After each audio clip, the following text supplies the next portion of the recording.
Hi, everyone, and welcome to another episode of The Signal, where we talk about what it takes to win in high-stakes, government-shaped markets.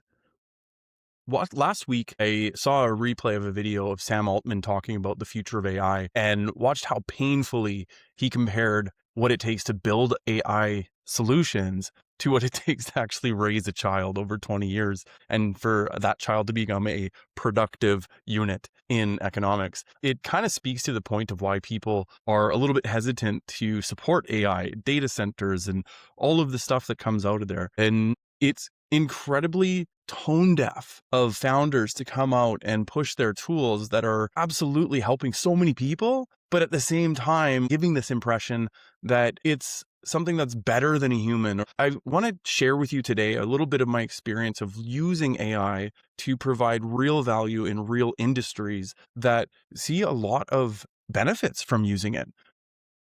So I want to start with first is a product that you might have heard. You can see it from the name of the podcast, The Signal. There's something I've been developing for over a year now with clients who sell into governments or government adjacent markets. It's called SOS Signals.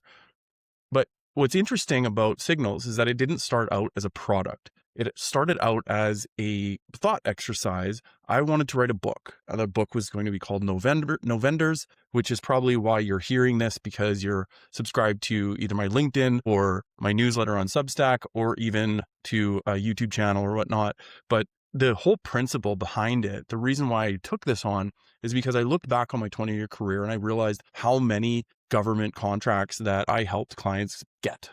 I wanted to learn what it actually takes to win in high stakes government markets. And so I started interviewing people, clients, partners, people in my network and my network's network, et cetera, et cetera.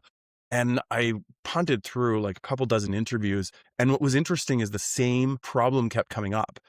Almost every single person I talked to really knew their market. They knew their clients. They knew everything about what it takes to actually win. The number one thing that they had problems with was identifying, okay, I know I have to put in all of this monumental effort into reaching out, getting conversations, being included in RFPs or procurement cycles, and then of course spending sometimes upwards of 160 hours or person hours in just doing a proposal. So literally just submitting a proposal. And I said, that's not necessary.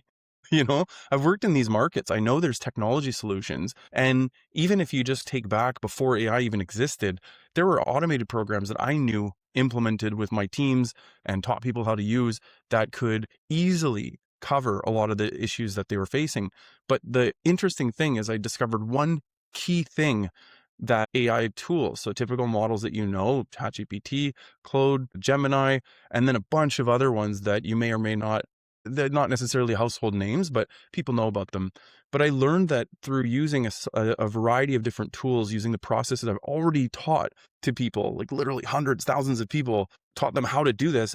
I taught AI to do it, but do it better, consistently, and with a really significant framing around what it does so that it doesn't give what everybody knows as AI slop or, just junk content.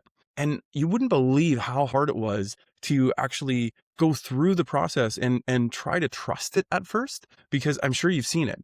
When you ask it a question that it's supposed to give you this great answer, and then what happens? You get something that is not even true, right? So it took me literally 6 months straight of beating up the system, finding ways to make it deliver something consistent for every single client. And we're talking clients from, very, very different industries, different markets, different regions. And I was able to get it down because I followed the process as if, hey, if I have my team of 100 sales reps, how would I train every single one of them in the same way that they deliver a consistent result?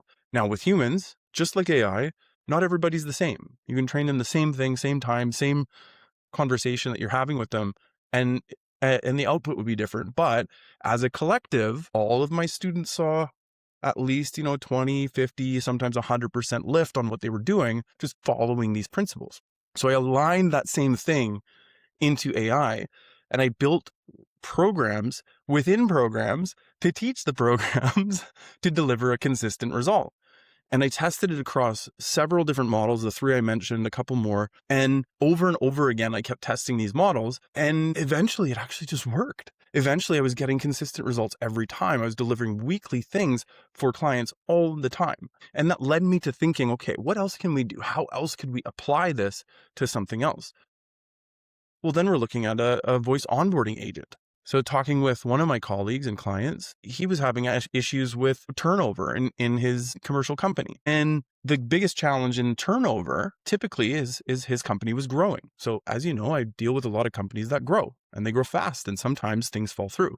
So what was once a company where this colleague actually had that personal touch, hands-on everything, he was doing just an amazing job. The further he gets away from that business, the more systems he builds in place, the harder it is for him to relay that deep internal information that makes a new employee successful on the job that fast, especially when he has to hire for, he's growing fast. He's onboarding 3, 5, 10 clients at a time, and he has to hire a lot of people. So that circle of control gets further and further away. What happens is that your attrition goes up, your turnover goes up, and within 90 days, you're looking at a much higher attrition rate of people who don't even make it past their probation. So we looked at it. How can we leverage the same processes and systems we did for signals to deliver that excellent client work every time, and applied it to this onboarding with a voice agent. So this is a voice agent that leverages AI to kind of act as a companion to the new employee. And it kind of delivers something very similar to what you would achieve if this colleague of mine was actually already there with the person. So it's loaded up with all of his experience, all of the client specific information that, this particular client likes things done this way. That client can't do this, that this client can, and all of these rules, considerations, and everything. And we loaded it up so that when you're actually talking to the agent, it's almost like you're talking to somebody, not only my colleague who's amazing at what he does, but him plus his second in command, plus his trusted operations manager, plus, all of the people all at the same time. So it's incredibly consistent by using it this way. We're able to systemize AI and not just, ask it a question. Hey, help me understand how to do this particular task. No, it's framed in a way that is almost like it's your own personal software, and it's consistently giving you the best advice every single time. Now, a lot of people use GPTs, gems, in Claude, there's projects. These are structural ways to execute something like this, and you could do it on your own if you want, if you have the time and you have the know-how.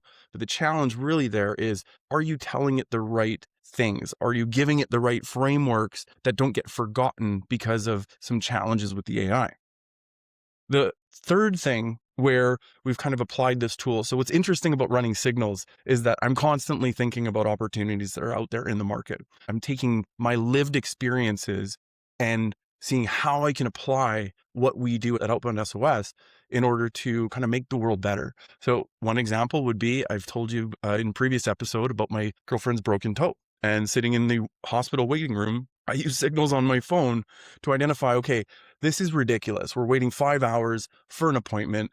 There has to be somebody fixing this right now. So what I did was I used signals to identify, are there RFPs out right now for the specific problem that I'm facing by sitting there in the waiting room for 5 hours. And I actually found across Canada, there's an entirely funded and politically supported initiative to add more better patient care, reducing the strain on queues, and a whole bunch of specific things related to the exact problem that I faced.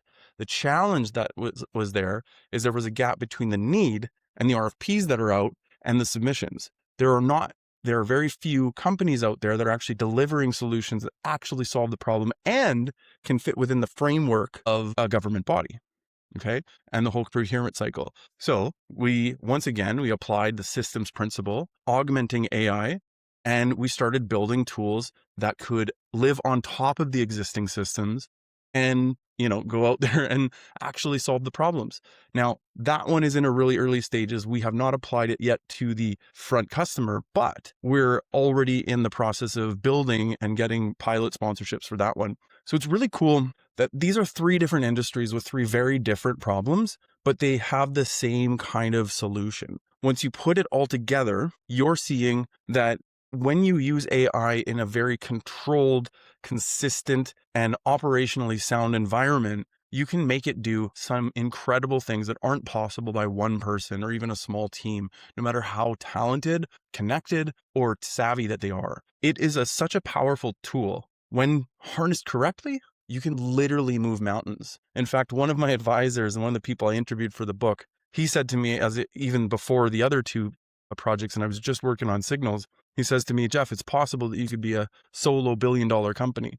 And hey, slow it down. I don't have any designs on being a billion-dollar company, and I definitely want to partner with incredible people in order to deliver the value in the best way I can.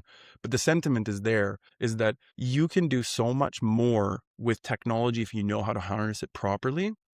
The problem is that you have to know what to ask. You have to know how to structure it. So when you're looking at leveraging an AI tool, it's not enough to, I talk about this before, is like the magic wand. You can't just buy a software. It doesn't matter how powerful it is and just expect it to work. You have to have some experience in the area that it's trying to help. And if you do, think critically about how you can structure it so that it delivers a consistent result every time.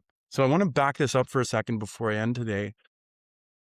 I want to talk about something just on the same line, but very, very personal and just not business related at all. I was watching my favorite sports team get into the Stanley Cup playoffs. So I'm Canadian, I'm a big hockey guy. So of course it was hockey.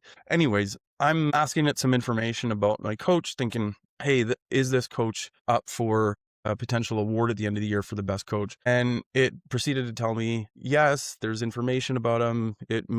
He's likely to do it because of blah, blah, blah, blah, blah, blah, blah. And I'm like, okay, cool. Then I asked it another question completely related to this. And it gave me an answer that, oh, well, actually that coach isn't employed this year and he's sitting out. So he won't be in contention for that particular part. And I said, well, that's interesting because I know every single thing about this team, the coach, the whole environment. And I found this tool. This is one of the AI tools. I'm not going to mention it, and it told me a direct lie. It just finished telling me about this coach in this team in this season. And it told me all this stuff. And then it told me in the next question that that coach doesn't exist again. So why is this important? Because no matter what you do, you cannot trust a tool to do the work for you. AI is about taking great people and doing amazing things with great technology. It's not a replacement for you. It's an amplification of what you can do. And if you can harness it properly, the sky truly is the limit.